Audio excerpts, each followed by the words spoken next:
Good morning, dear students. Now let us read the stanza of the poem from an elegy written in a country churchyard. Now we are doing two stanzas togetherly. Okay. So first of all, let us read the stanza. Let not ambition mock their useful toil, their homely joys and destiny obscure. Nor grandeur hear with a disdainful smile the salt and simple annals of the poor. The boast of heraldry, the pomp of power, and all that beauty, all that wealth ever gave, awaits alike the inevitable hour, the paths of glory lead but to the grave. Here are two stanzas. So first stanza is, Let not ambition mock their useful toil. यहाँ पर कवि कहता है ambition का मतलब यहाँ पर ambitious people से है, मॉक का मतलब यहाँ पर मजाक उड़ाने से है, टॉयल का मतलब मीनिंग परिश्रम से है, डेस्टिनी का मतलब भविष्य से है। Let not ambition mock their useful toil, तो कवि कहता है कि धनी और अमीर और महत्वाकांक्षी लोगों को साधारण ग्रामीणों के परिश्रम पर मजाक नहीं उड़ाना चाहिए। Their homely joys and destiny obscure, और जो उनकी साधारण से घरेलू खुशियां हैं और जो उनका अंधकारमय भविष्य है उसका मजाक नहीं उड़ाना चाहिए। Nor grandeur hear with a disdainful smile the short and simple annals of the poor.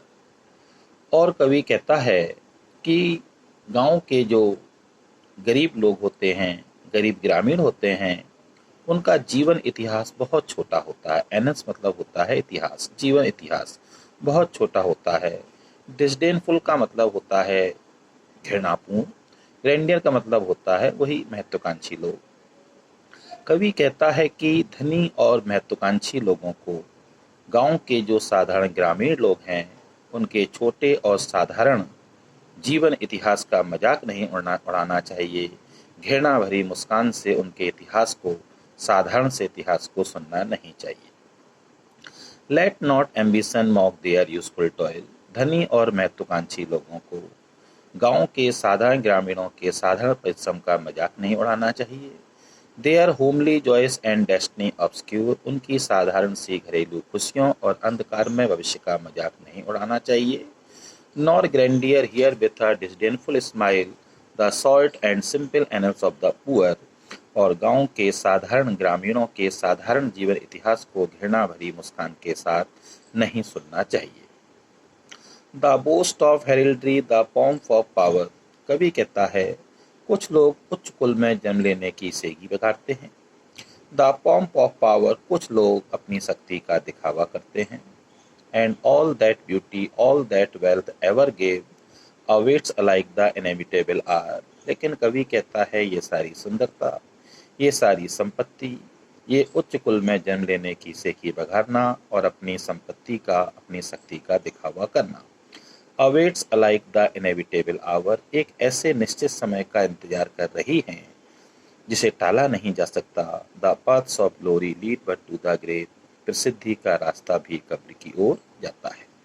तो इन दोनों स्टेंजा में पोएट ने हमको यह बताया है, ये बताने की कोशिश की है, धनी महत्वाकांक्षी अमीर लोगों को गरीब लोगों का मजाक नहीं उड़ाना चाहिए।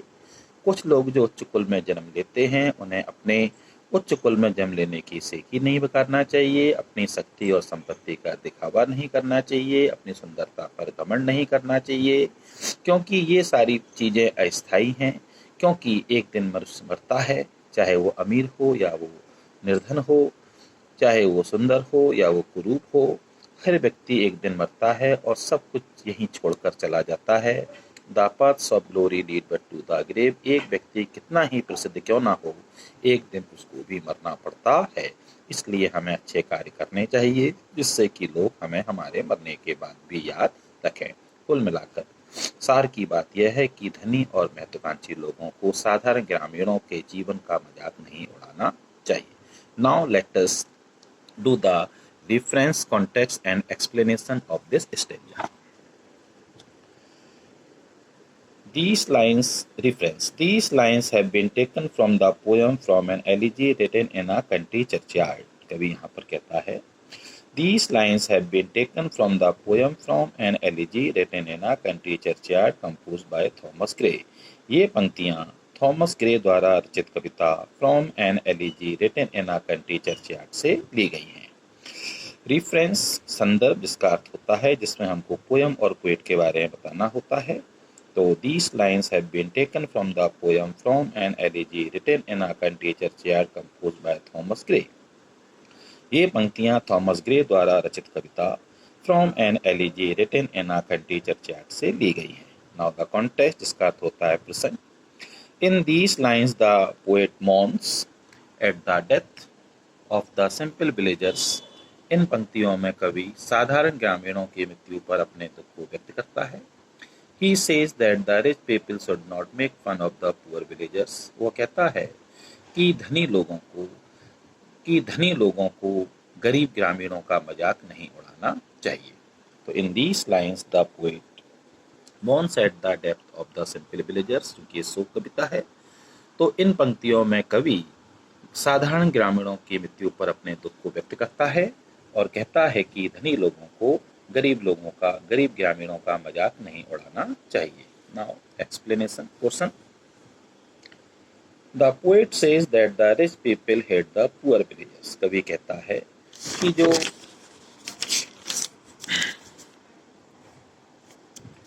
The poet says that the rich people hate the poor villagers. कवि कहता है कि धनी लोग गरीब ग्रामीणों का से घृणा करते हैं।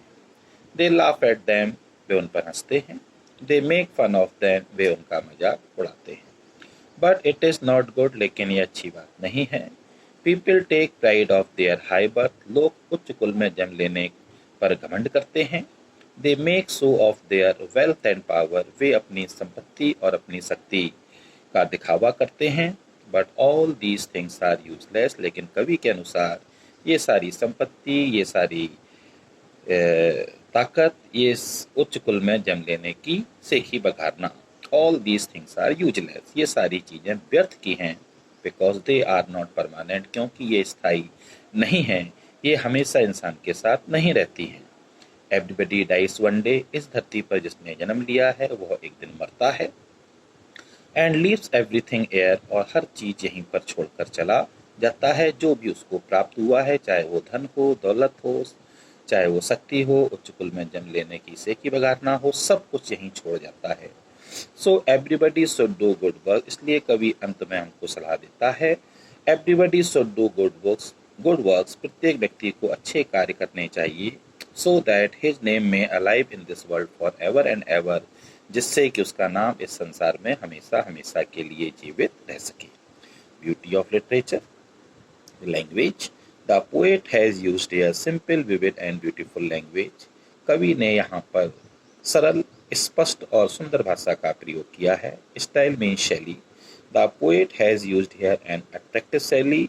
कवि ने यहाँ पर आकर्षक शैली का प्रयोग किया है। फिगर्स ऑफ स्पीच अर्थात अलंकार। The poet has glorified this stanza by using the figure of speech for personification. कवि ने यहाँ पर मानवीयकरण अलंकार के द्वारा इस पद्यांश को सुभूषित किया है। और जिस लाइन में यह पर्सोनिफिकेशन अलंकार है वो लाइन है let not ambition mock their useful toil. यहाँ पर एम्बिशन का अर्थ है एम्बिशियस पीपल, अर्थात हमने एब्स्ट्रैक्ट नाउन को यहाँ पर एक जीवित व्यक्ति मान लिया है। Let not ambition mock their useful toil. महत्वाकांक्षी लोगों को गांव के साधारण लोगों, ग्रामीणों के जीवन परिश्रम का मजाक नहीं उड़ाना चाहिए। Dear student, this is all the explanation of this poem, and this is a very very important explanation, and we have done 2 explanation together. हमने 2 explanation को एक साथ किया है। They are very important. Please read them and understand them and note them down in your copy. And have a nice day. Bye bye.